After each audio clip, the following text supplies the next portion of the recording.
Hello friends, I welcome you all in my science academy YouTube channel.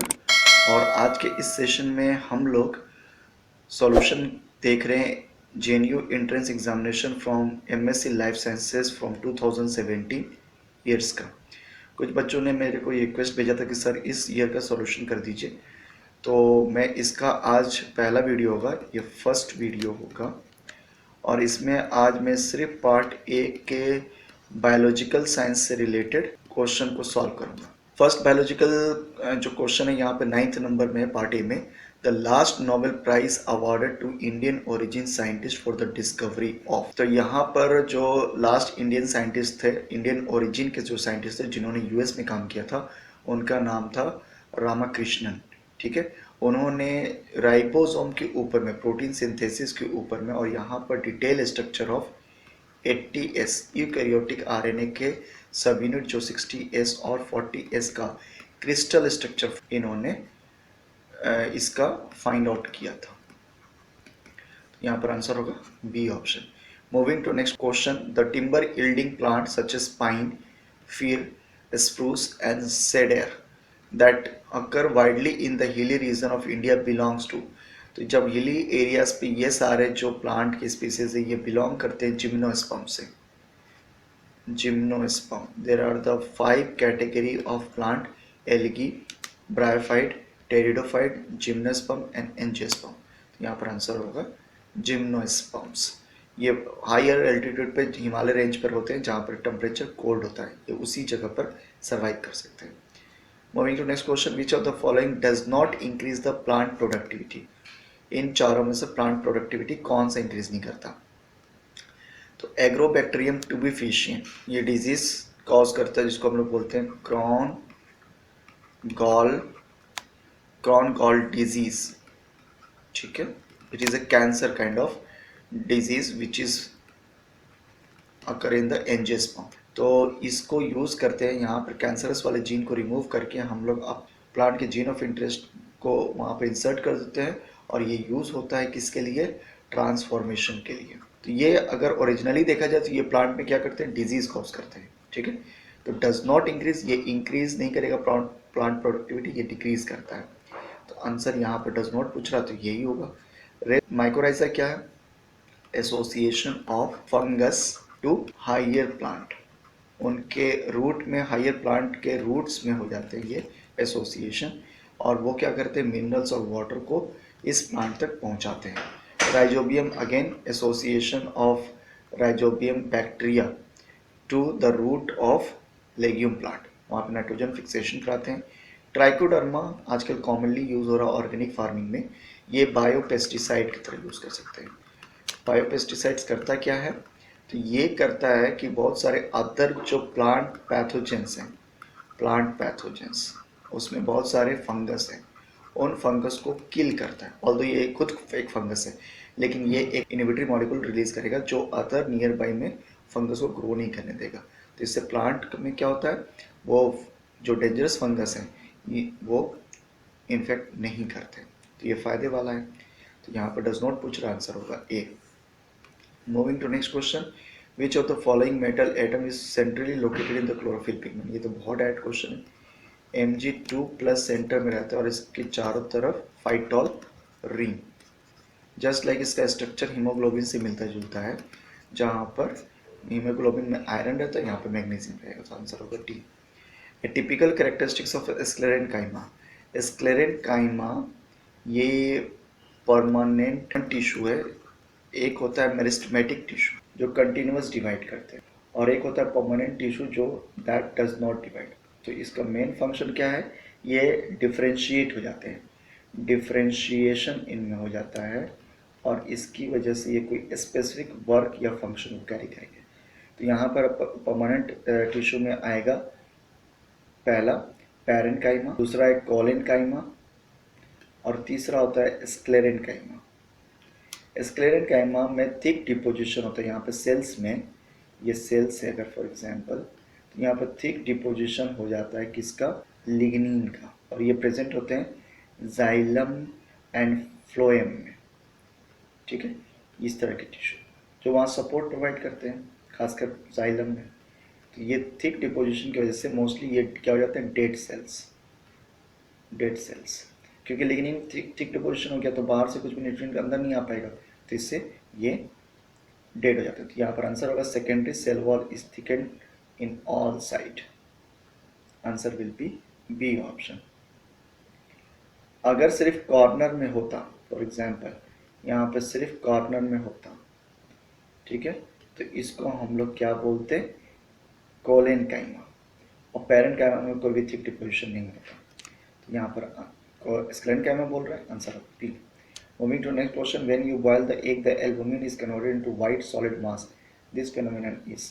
तो albumin basically है क्या, protein, जो यॉल्क वाल एक सेंटर में यॉल्क रहता है, यॉल्क है क्या, तो ये फैटी एसिड, जनरली ये फैट्स हैं, थिक डिपोजिशन ऑफ फैट और लिपिड, ठीक है, और या फ्यूचर एम्ब्रियो कह सकते हैं इसको। यहाँ पर यॉल्क, सेंटर में यॉल्क है, और ये साइड में वाला पोर्शन को हम लोग एल्बुमिन बोलते हैं, जो लिक्विड वाइट कलर का होता है। तो जब ये आप हीट करते हो तो ये प्रोटीन क्या होता है, डीनेचर हो जाते हैं, और डीनेचर होने के बाद में ये कन्वर्ट कर जाता है सॉलिड मास में, प्रेसिपिटेट करेगा प्रोटीन, अगर डीनेचर होगा तो आंसर होगा C option. Moving to next question, the DNA of bacterium is not cleaved by its own restriction enzyme sequence R. Okay, तो रिकॉग्निशन सीक्वेंस आर मिथाइलेटेड, ये तरीका है बैक्टीरिया जो उसके पास में, बैक्टीरिया के पास में इम्यून सिस्टम नहीं होता, कॉम्प्लेक्स इम्यून सिस्टम, जैसे हमारे बीच में होता है। ह्यूमन में क्या होता है, कॉम्प्लेक्स इम्यून सिस्टम जो सेल्फ और नॉन सेल्फ को रिकॉग्नाइज करे, लेकिन बैक्टीरिया में इम्यून सिस्टम नहीं होता, तो वो सेल्फ और नॉन सेल्फ को कैसे करेंगे। जैसे एक बैक्टीरिया है और बाहर से एक वायरस आया और वो इन्फेक्ट करके अपना जीनोमिक डीएनए इसके अंदर डाल, तो ये जीनोमिक डीएनए को क्लिप करना है किसके, बैक्टीरियोफाज के, अदरवाइज ये लाइटिक साइकिल शुरू करेगा और ये बैक्टीरिया को किल कर देगा। तो इसके डिफेंस मैकेनिज्म में बैक्टीरिया एक इंजाइम रिलीज करता है जिसको हम लोग रिस्ट्रिक्शन इंजाइम या डीएनएस बोल सकते हैं, डीएनएस, ठीक है। तो ये डीएनएस क्या करता है, डीएनए को क्लिप कर देगा। तो डीएनए ये रिस्ट्रिक्शन एंजाइम रिकॉग्नाइज कैसे करेगा कि ये सेल्फ को करना है या ये फॉरेन बैक्टीरियोफाज या वायरस वाले डीएनए को क्लिप करना है। तो खुद अपने सरफेस पे ये क्या कर लेते हैं, मिथाइलेटेड। तो मिथाइलेटेड ये सिग्नल देता है कि ये सेल्फ है, और वायरस में तो मिथाइलेशन होगा नहीं, ठीक है। तो यहाँ पर ये कि ये क्या है, non self. Next question, a total of how many histone molecules are found in a complete typical nucleosomes in eukaryotic chromatin. तो ये क्रोमेटिन स्ट्रक्चर इस तरीके से, string on a bead model आपने पढ़ा होगा, इसमें न्यूक्लियोसोम्स इस तरीके से अटैच होते हैं। आपको जो आगे की तरफ दिख रहा है वो 4 हैं, और इसी तरीके से पीछे भी 4 होता है। तो टोटल यहाँ पे 4×2, एक फ्रंट की तरफ और एक बैकवर्ड की तरफ, 4 का, तो टोटल 8 न्यूक्लियोसोम्स होते हैं।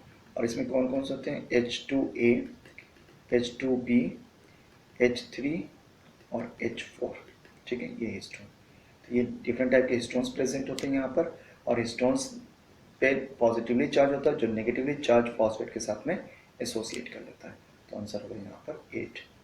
Moving to next question, the RNA undergo hydrolysis in alkali chiefly due to. तो यहाँ पर आरएनए डिग्रेड कर सकता है क्योंकि यहाँ पर सेकेंड पोजीशन पे 2' OH रहता है। अब ये तो ऑलरेडी यहाँ पर जो OH है 3' पे, ये OH 3' पे और 2' पे, ये क्या करेगा, फॉस्फोडाइस्टर बॉन्ड फॉर्म करेगा किसी नेक्स्ट वाले के साथ में।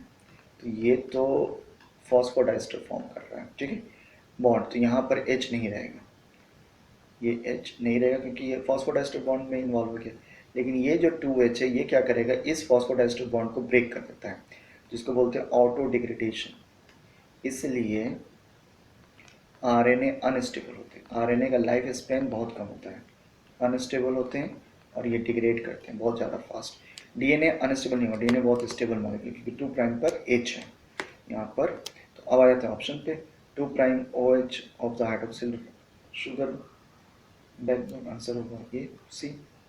Next question, which of the following stage related to mitosis shows decondensed state of chromatin. तो decondensed स्टेट ऑफ क्रोमेटिन हम लोग देखते हैं,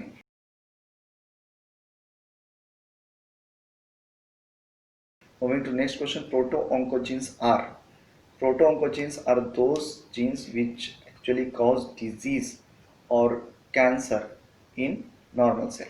तो यहाँ पर प्रोटो-oncogenes करते क्या हैं, ये प्रेजेंट होता है हमारे बॉडी में, लेकिन ये कैंसरस नहीं होते, नॉर्मल होते हैं, लेकिन कैंसरस जो इसमें म्यूटेशन हो गया, ये म्यूटेशन हो गया तो ये कन्वर्ट कर जाते हैं ऑन्कोजीन। तो ये बिल्कुल ऑन्कोजीन जैसा जीन है, लेकिन यहाँ पे प्रोटो का मतलब क्या होता है, सेलुलर, हमारे बॉडी के।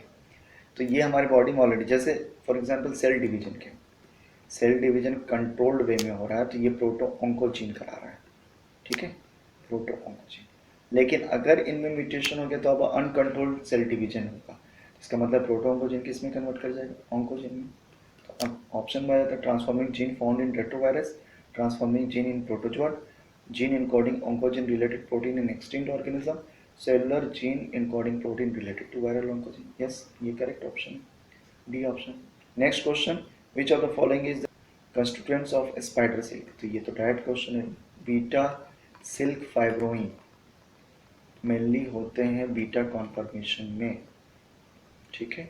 यहाँ पर जो प्रोटीन का स्ट्रक्चर होता है वो बीटा शीट लाइक स्ट्रक्चर होता है, और इसका बेस्ट एग्जाम्पल है स्पाइडर वेब या सिल्क फाइब्रोइन। तो यहाँ पर आंसर होगा ये फर्स्ट, फाइब्रोइन, ठीक है। Next question, which of the following is a ancestor of Chordata? तो एंसेस्टर ऑफ कॉर्डाटा है एकाइनोडर्माटा। इसको समटाइम हम लोग कनेक्टिंग लिंक बोलते हैं between non chordate and chordates. Answer होगा A. Next question, which of the following is correct order of early developmental stage of frog? तो frog में कि यहाँ पे क्या होता है, सबसे पहले क्लीवेज के बाद में गैस्ट्रुलेशन, ये जनरली सभी में होते हैं, ठीक है। उसके बाद नेरुलेशन, यानी क्या फॉर्म करेगा, ब्रेन का नेरुलेशन, ठीक है। नेरुलेशन यानी ब्रेन के सेल्स फॉर्म करेंगे, और उसके बाद में ऑर्गेनोजेनेसिस। तो ये ऑर्डर होगा ऑप्शन बी, ये डायरेक्ट क्वेश्चन है डेवलपमेंटल बायोलॉजी का। Next question, person of which of the following blood group will be most compatible to accept AB blood group? कौन पर्सन ऐसे होंगे जो AB ब्लड ग्रुप को ले सकते हैं, सिर्फ AB ब्लड ग्रुप को? तो AB ब्लड ग्रुप में आपको मालूम है यहाँ A और B के ग्लाइकोप्रोटीन्स होंगे, इसका मतलब है A एंटीजन होगा और यहाँ पर B एंटीजन होंगे। तो यहाँ पे क्या नहीं होगा, A एंटीबॉडी नहीं होगा, क्योंकि एंटीजन है तो एंटीबॉडी नहीं होगा, A एंटीबॉडी नहीं होगा और बी एंटीबॉडी भी नहीं होगा, क्योंकि दोनों के एंटीजन प्रेजेंट है। तो जब एंटीबॉडी, तो ये वाला ए बी ब्लड ग्रुप भी वही person A B blood group वही ले सकता है जो ए बी ब्लड ग्रुप, क्योंकि ए बी ब्लड ग्रुप में क्या होगा, एंटीबॉडी एब्सेंट होंगे, एंटीबॉडी एब्सेंट होगा। तो ये बाहर से अगर लेंगे तो ए बी का अगर यहाँ पे जाएगा इनके बॉडी के अंदर, तो ये इम्यूनोलॉजिकल रिस्पॉन्स या फिर कह सकते हैं इम्यूनोप्रेसिपिटेशन नहीं करेंगे, एग्लूटिनेशन नहीं करेंगे, एंटीजन एंटीबॉडी का इंटरेक्शन नहीं होगा, लाइसिस नहीं होगा। तो यहाँ पर आंसर होगा ए बी। अगर ओ को लेते हैं तो ओ में कोई भी एंटीजन, तो यहाँ पे एंटीबॉडी दोनों के प्रेजेंट होंगे, क्योंकि इनके पास एंटीजन नहीं होते, तो एंटीबॉडी ए भी होगा और एंटीबॉडी बी भी होगा। तो ये तो ऑप्शन नहीं हो सकता, ठीक है। ए और बी की बात करें तो ए में अगर एक एंटीबॉडी एंटीजन ए है प्रेजेंट है तो एंटी बी क्या होगा, एंटीबॉडी बी प्रेजेंट होगा। यहाँ पे बी एंटीजन बी एंटीबॉडी के साथ में क्या कर लेगा, इसके साथ में रिएक्ट कर जाएगा, तो यहाँ पर ये रिएक्शन होगा। तो ये ऑप्शन गलत होगा, ये भी, तो आंसर होगा सी। होप सो ये समझा होगा। Next, communication between two neuron at a chemical synapsis involve. देखिए केमिकल सिनेप्सिस का मतलब क्या है कि एक तरफ से सिग्नल आ रहा है, फॉर एग्जांपल ये न्यूरॉन है और एक्सॉन है, और ये दूसरे में अब जाने वाला, ये सेकंड न्यूरॉन है, न्यूरॉन सेकंड, ये फर्स्ट न्यूरॉन है, और यहाँ पर सिनेप्सिस हो रहा है। इस एरिया को क्या बोलेंगे, सिनेप्सिस, सिग्नल एक से दूसरे में जा रहा है। तो यहाँ पर पॉजिटिव पॉजिटिव होते जाएंगे, यानी कहने का मतलब है कि यहाँ पर एक्शन पोटेंशियल रहेगा, और एक्शन पोटेंशियल क्या करता है, यहाँ पर इस वाले में यहाँ न्यूरोट्रांसमीटर होंगे, इस न्यूरोट्रांसमीटर को ब्रस्ट कर देगा और न्यूरोट्रांसमीटर नेक्स्ट में चले जाएंगे डिफ्यूज़ करके, और डिफ्यूज़ करके अब यहाँ पर क्या करेंगे, यहाँ पर फिर से उसको एक्शन पोटेंशियल जनरेट करें, अंदर की तरफ पॉजिटिव और बाहर की तरफ नेगेटिव। तो केमिकल सिनेप्सिस का मतलब है कि यहाँ पे केमिकल को यूज़ किया जा रहा है, इसका मतलब है न्यूरोट्रांसमीटर को यूज़ किया जा रहा है। और सबसे कॉमन न्यूरोट्रांसमीटर कौन सा है, acetyl choline. Electric potential generate करेंगे। तो ये क्या है, केमिकल। तो सबसे पहले आएगा केमिकल, उसके बाद में आएगा electrical, electrochemical, chemical and electrical process. Predominantly electrical, exclusively chemical, largely as electrical process, followed by chemical. Predominantly electrical, electrochemical, chemical and electrochemical. Answer will be first option. Electrochemical का मतलब मिक्सचर होगा दोनों का, chemical यानी electrical भी होगा और chemical भी होगा, जिसमें केमिकल पहले आएंगे then electrical. Answer will be A. Okay, calcium sulphate is commonly known as, although ये केमिस्ट्री क्वेश्चन है लेकिन कैल्शियम सल्फेट को क्या कहते हैं, plaster of Paris. Answer A होगा। तो आज के लेक्चर में बस इतना ही। मैंने बायोलॉजिकल साइंस के पार्ट ए के सारे क्वेश्चन को सॉल्व कर दिया। होप सो कि ये वीडियो आपको हेल्प करेगी आप जेएनयू लाइफ साइंसेज के एंट्रेंस एग्जामिनेशन की प्रिपरेशन में। नेक्स्ट वीडियो में मैं पार्ट बी को बायोलॉजिकल साइंस के क्वेश्चन को सॉल्व करूँगा। तो इस वीडियो को ज़्यादा से ज़्यादा लाइक कीजिए, शेयर कीजिए, और अगर अभी तक मेरे यूट्यूब चैनल को सब्सक्राइब नहीं किया है तो कर लीजिए, ताकि इस तरह की नोटिफिकेशन आपको मिलता रहे। मिलते हैं नेक्स्ट वीडियो में। Thanks a lot for watching.